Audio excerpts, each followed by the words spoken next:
जय सिया राम आप सभी को। तो आज है हमारा लेमन ट्री में दूसरा दिन और अभी हमें पोर्ट ब्लेयर में, तो अभी हम नाश्ता करेंगे, फिर उसके बाद हम जाएंगे अपनी दूसरी लोकेशन पर। तो ये हमारी फेरी और अब हम जाएंगे हैवलॉक में, क्योंकि मेरी एनिवर्सरी है तो हम वहीं सेलिब्रेट करेंगे। हमने ऐसा डिसाइड किया था। हैवलॉक बहुत ही सुंदर जगह है, तो आप देख सकते हैं ये हमारा फेरी का एक्सपीरियंस है, जो कि एक नंबर था। मतलब बहुत ही मज़ेदार था और समुद्र देखने में बहुत ही ज़्यादा सुंदर लगता है दूर से। लेकिन तो हम पहुंच गए हैं हैवलॉक और ये हमारी सीसेल समसारा होटल है, जो कि बहुत ही लग्जरी होटल है। और वास्तव में इसका रूम वगैरह आप देखिए, सब कुछ इतना मेंटेन था ना, इतनी सुंदर लग रहा था। और ये एक नई प्रॉपर्टी है। तो आज है हमारी एनिवर्सरी और मैं तैयार हो गई थी एनिवर्सरी के लिए। ये मुझसे कह रहे थे कि चलो आज तुम्हें सरप्राइज़ देता हूँ। तो मैं इनसे बार की बार पूछ रही थी कि बताओ तो दो यार कि कहाँ ले जा रहे हो, क्या सरप्राइज़ है, सब पूछे जा रही थी। तो ये है ये मुझे ना डिनर करने के लिए लाए थे और ये बीच के पास में ही लोकेशन थी, जस्ट बगल से ही ऐसे मतलब डिनर का पूरा सेटअप लगा हुआ था। फिर उसके बाद में बीच था, तो यहाँ से पूरा ये समुद्र वगैरह दिख रहा था और यहीं पे डिनर का सेटअप लगा हुआ था। तो इतना ज़्यादा सुंदर लग रहा था। तो हम यहाँ कैंडल लाइट डिनर करने आए थे, जो कि मुझे बहुत ही सुंदर लगा। एक नया ही एक्सपीरियंस था। मैं मतलब सोचती थी कि मुझे कैंडल लाइट डिनर पे जाना है, डिनर पे जाना। मैं कहती रहती थी इनसे, तो इनने मुझसे बोला कि चलो आज तुम्हें कैंडल लाइट डिनर ही करवा देते हैं। तो आप देख सकते हैं यहाँ पे अलग अलग सेटअप लगा हुआ था। सब अपनी एनिवर्सरी वगैरह सेलिब्रेट करने आते हैं यहाँ पे। तो ये देखिए मैं एंजॉय कर रही हूँ। सुंदर, मुझे तो बहुत अच्छा लग रहा था। लेकिन रात का टाइम था ना, तो समुद्र भयानक लग रहा था, तो मैं ज़्यादा अंदर तक नहीं गई। बस किनारे किनारे पे वीडियोस वगैरह बनवानी थी तो बनवा ली। तो चलिए अब केक कटिंग करेंगे अपनी एनिवर्सरी वाला। तो यहाँ हम कर रहे हैं केक कटिंग। फिर उसके बाद हमने एक दूसरे को केक खिलाया। अब हमें जाना है सुबह स्कूबा डाइविंग के लिए। तो अब हम आ गए हैं स्कूबा डाइविंग करने के लिए। तो यहाँ मुझे ये छोटे छोटे सेल देखे जो कि चल रहे थे। मैंने इनको गौर से देखा तो वहाँ पे काफ़ी सारे थे। देखो आप देख सकते हैं इतने छोटे छोटे, और ये चल रहे थे। तो अब ये मैं कर रही हूँ स्कूबा डाइविंग। इसका एक्सपीरियंस तो भाई साहब लाजवाब होता है, बहुत ही मज़ा आता है स्कूबा डाइविंग करने में। अगर आप भी कभी बीचेस पे जाएं और यहाँ वहाँ पे ये सुविधा हो कि आप स्कूबा डाइविंग वगैरह कर सकें, तो बिल्कुल ज़रूर करिएगा। बहुत ही अच्छा एक्सपीरियंस होता है। तो ये देख सकते हैं आप, ये लाइव कोरल है, जो कि देखने में बहुत ही इंटरेस्ट आता है इनको देखने में। इनमें मछली वगैरह सब रहती हैं आसपास। और मैंने तो ऐसे देखा, मतलब ऐसे लग रहा था जैसे सांस ले रहे हों। उनमें सीप वगैरह भी थी और ऑक्टोपस वगैरह नहीं देख पाए, वो शायद अलग जगह ही रहते होंगे, थोड़ा डीप में रहते होंगे। हमें उस जगह ले जाया गया था जहाँ पे सेफ़ है। हमारा हैवलॉक का सेकंड डे है और अभी मैं स्कूबा डाइविंग करने गई थी, तो मेरी हालत कुछ ऐसी है।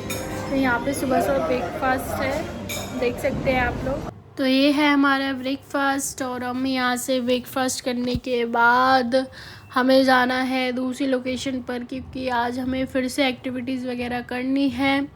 तो यहाँ मैं अपना नाश्ता डन करने के बाद अब जाएंगे हम फेरी से, क्योंकि हमारी ओपन फेरी है तो भी मज़ा आने वाला है बहुत ज़्यादा।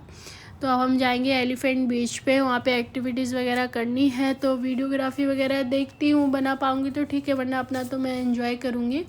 जो भी वीडियोस वगैरह बन पाएंगी तो मैं इंस्टाग्राम पे अपलोड कर दूँगी, तो आप वहीं से देख लेना। तो अब हमने एलिफेंट बीच भी घूम लिया। हमारी जो एक्टिविटीज़ थी वो हमने कर ली। इतना मज़ा आया यार, मतलब एक्टिविटीज़ करने में। हाँ थोड़ी एक्सपेंसिव रहती है लेकिन बहुत ही मज़ेदार है। तो ये देखिए ये एलिफेंट बीच है पीछे जो मेरे दिख रहा है पूरा, बहुत ही ज़्यादा सुंदर लगता है देखने में भी और मज़े आते हैं यहाँ पे। सो देख ही रहे हैं कितना प्यारा है। देखिए आप, ये एलिफेंट बीच का है। देखिए आप यहाँ पे फ्रूट्स वगैरह खाने का, और अगर कोई कॉस्ट्यूम वगैरह नहीं लाया है तो चेंजिंग रूम वगैरह कॉस्ट्यूम का भी सारा कुछ है, खरीद सकते हैं या रेंट से भी ले सकते हैं। चलिए तो अब हो गई है शाम और बीच बंद होने का टाइम भी हो गया था। टाइमिंग 4 बजे तक की रहती है, लेकिन थोड़ा बहुत ऊपर नीचे हो जाता है।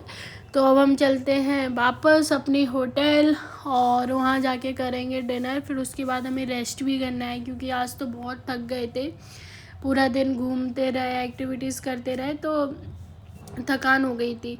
तो आज आया तो बहुत ज़्यादा मज़ा आया, इतना ज़्यादा एंजॉय किया हमने। तो बस अब हम अपनी होटल पहुँचने ही वाले हैं। तो ये है हमारी होटल। तो अब हम जाएंगे डिनर करने के लिए डिनर हॉल में। तो ये है डिनर हॉल, यहीं पे सब नाश्ता खाना सब यहीं पे करते हैं सब लोग। तो चलिए अब हम करते हैं अपना डिनर, क्योंकि मैं तो बहुत ज़्यादा थक गई थी यार, इतनी ज़्यादा थकावट हो रही थी, लग रहा था बस जल्दी खाऊं और बस सो जाऊं आराम से।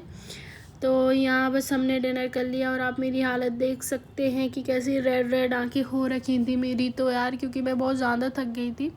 तो चलिए अब चलते हैं सोने।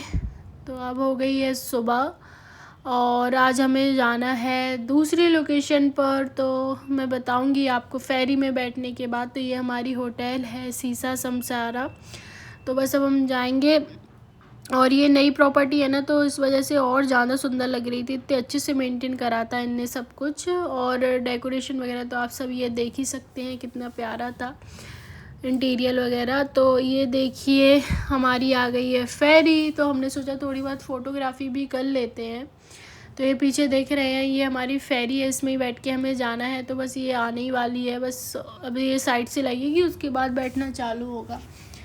तो हमने सोचा थोड़ी बहुत फ़ोटोज़ वगैरह यहाँ पे क्लिक करवा ही लेते हैं। इतनी प्यारी हवा चल रही थी यार, इतनी ठंडी ठंडी हवा लग रही थी, और यहाँ पे सर्दी नहीं थी, मतलब गर्मी लग रही थी। मुझे तो ऐसे पसीने पसीने से आ रहे थे, तो हमें स्वेटर वगैरह कुछ ऐसे यूज़ करने की ज़रूरत ही नहीं पड़ी। तो ये हम बैठ गए अपनी फेरी में और हम जाएंगे अब नील आइसलैंड पे। हमारी नेक्स्ट लोकेशन है नील आइसलैंड, जो कि बहुत ही सुंदर है वो भी लोकेशन। और वहाँ पे जो हमने होटल लिया है, जो रिज़ॉर्ट है हमारा वहाँ पे, वो बहुत ही ज़्यादा सुंदर है। तो वो मैं दिखाऊंगी आपको वहाँ पर पहुँचने के बाद। तब तक आप देखिए समुद्र, आप देख सकते हैं ना कितना सुंदर है। तो आप मेरा ये ब्लॉग देखना, मेरे ब्लॉग को बहुत सारा प्यार देना। जय श्री राम, धन्यवाद।